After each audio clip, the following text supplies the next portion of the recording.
Amigos y amigas, nos encontramos una vez más en El Arriero y esta vez estamos en el Hotel Meliá para una conversación con Aldo Cagliari, abogado argentino, director del director del proyecto Repensando Bretton Woods. Miren qué tal tarea que tiene Aldo. Aldo, un gusto conversar contigo. Igualmente, gracias. Bueno, yo me estaba confundiendo. Tú eres director del proyecto Repensando Bretton Woods dentro del Center of Concern, que es parte de una red que organizó un evento recientemente. Cuéntanos un poco. Sí, bueno, en realidad el Center of Concern no estamos dentro de lo que es el núcleo más duro de la Coalición de Transparencia Financiera, pero hemos estado vinculados desde siempre, desde antes que se llame Coalición para la Transparencia Financiera, pues antes tenía otro nombre. Pero... Aldo, ustedes acaban, además de tener un seminario de 2 días donde se han discutido estos temas, se acaba de publicar un libro que se llama Infraestructura para la gente o para el lucro, el decisivo papel de una gobernanza democrática y responsable, publicado por Latin Data y la Fundación Heinrich Böll. Aldo, si tú pudieras explicarnos por qué esta preocupación de ustedes, de todas esas instituciones, en el tema de los grandes proyectos de infraestructura en nuestra región y en el mundo, además. ¿Cuál es el problema con estos grandes proyectos que casi siempre la gente los ve como beneficiosos para el desarrollo? No hay la idea de que las grandes carreteras o las hidroeléctricas, pero ¿por qué la preocupación? ¿Cuál es el problema con estos grandes proyectos? Bueno, los proyectos, digamos, la idea de que la infraestructura es beneficiosa para el desarrollo es una idea que yo creo que nadie la disputa, ¿no? No es, digamos, ahí donde está el eje del conflicto. Más bien el tema es que obviamente no es cualquier infraestructura, ¿no? Hay proyectos que son buenos, hay elefantes blancos, ¿no? Como todos sabemos, y muchos países todavía están pagando las deudas de elefantes blancos que hicieron gobiernos hace 3, 4, 5 décadas, ¿no? Entonces, de ahí que es muy importante que los proyectos sean los proyectos correctos, ¿no? Que haya mecanismos para participación ciudadana, para que, primero que nada, antes de ni siquiera hablar de las características de un proyecto en particular, elegir el proyecto, ¿no? Ahora, pero lo que nosotros encontramos, por lo menos en el caso peruano, y están además en el libro, hay algunos artículos sobre el tema, es que la mayoría de estos proyectos se definen en unos espacios a puerta cerrada y los últimos que se enteran son quienes van a ser afectados por los proyectos. ¿Esto es general en el mundo? Lamentablemente, sí.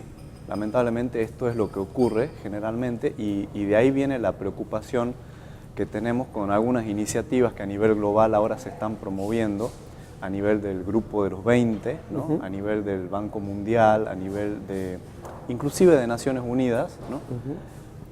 En los que se pone un énfasis, hay como una obsesión en movilizar enormes sumas de dinero para financiar proyectos de infraestructura. Como decía, el problema no es en realidad la infraestructura en sí. Todos queremos infraestructura, todos queremos que haya acceso a la infraestructura para todos. Pero precisamente el problema es que se pone tanto énfasis en movilizar las sumas de dinero y se pierde el énfasis y se olvida que esas sumas de dinero después hay que pagarlas, ¿no es cierto? Hay que devolverlas. Si es deuda que se toma para la infraestructura, hay que pagarla de vuelta. Si son inversores que vienen contra lo que mucha gente cree, que los inversores vienen a poner plata, el inversor quiere después obtener un retorno en su dinero, ¿no? Claro, y tú dices en el ensayo que tú escribes, en el texto que un poco introduce al resto de los trabajos, tú lo que planteas es que al final siempre se termina transfiriendo los riesgos al sector público o a los usuarios, ¿no? ¿Cómo se da ese proceso? precisamente, esta es una cuestión que a mí en particular me ha interesado mucho. Soy economista también, además de abogado, y con una perspectiva de economista lo que uno ve es la distribución de los riesgos y de los beneficios, ¿no?, en estos contratos que se hacen.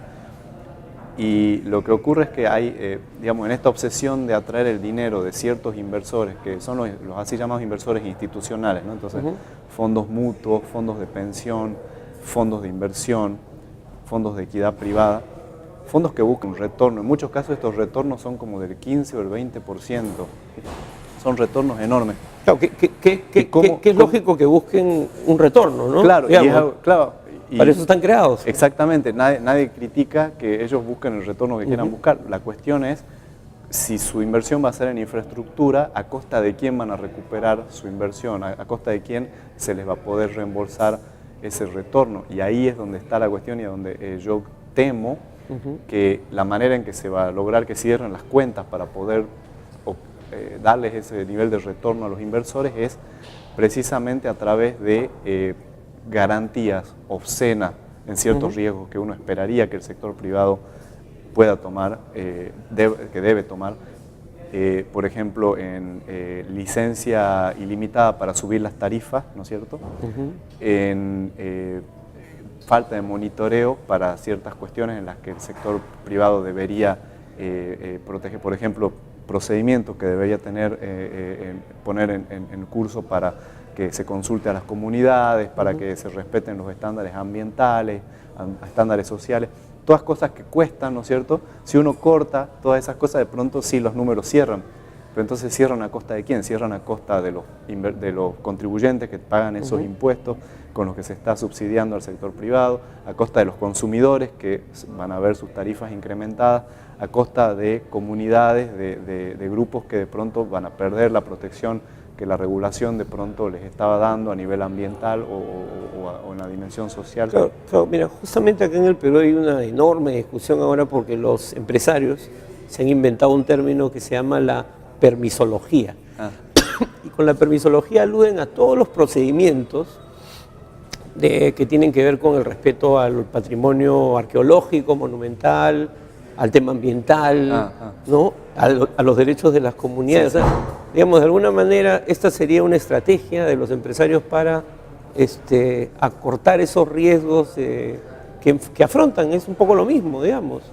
Definitivamente, me parece, no sabía de este término en especial, pero sí, me parece un intento de enmarcar de una manera diferente lo que es ciertas regulaciones y ciertas protecciones que tienen una razón de ser, que existen para proteger determinados derechos, ¿no? Derechos que en algunos casos están consagrados por la Constitución.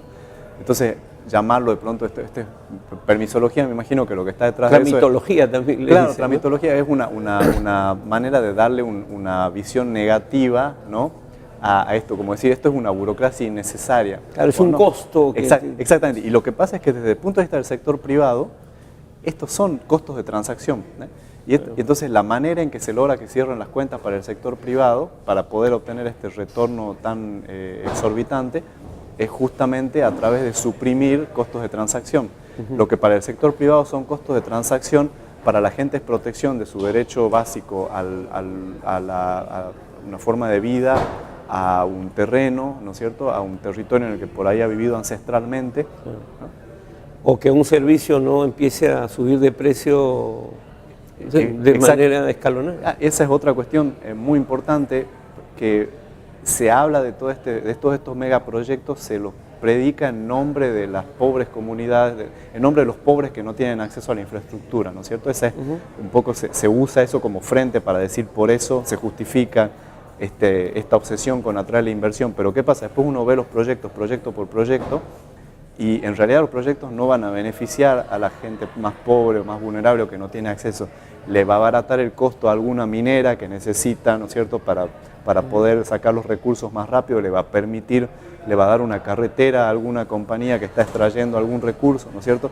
Esos son los proyectos, porque por eso vuelvo a lo que decía al principio, la selección de los proyectos. Uno ve, los proyectos que se seleccionan no son los proyectos que van a favorecer al pequeño y mediano agricultor que está tratando de llevar sus productos desde la región una región oculta, ¿no es cierto?, a un lugar más visible, ¿no? Son los proyectos que, como usted decía, precisamente se definen en estos espacios en los que hay un alto insumo del sector privado, ¿no? El sector privado tiene gran nivel de acceso y de participación a los niveles en que se decide cuáles son los proyectos que se va a financiar. Y el sector privado lo que dice, necesito extraer los recursos aquí, este es el proyecto que quiero financiar, este es el proyecto que necesito que se priorice. Aldo, vamos a hacer un corte y lo que quisiera es que podamos conversar sobre y qué se puede hacer para que esto no ocurra. Okay. Volvemos, amigos, en esta conversación con Aldo Cagliari sobre el libro Infraestructura para la gente o para el lucro.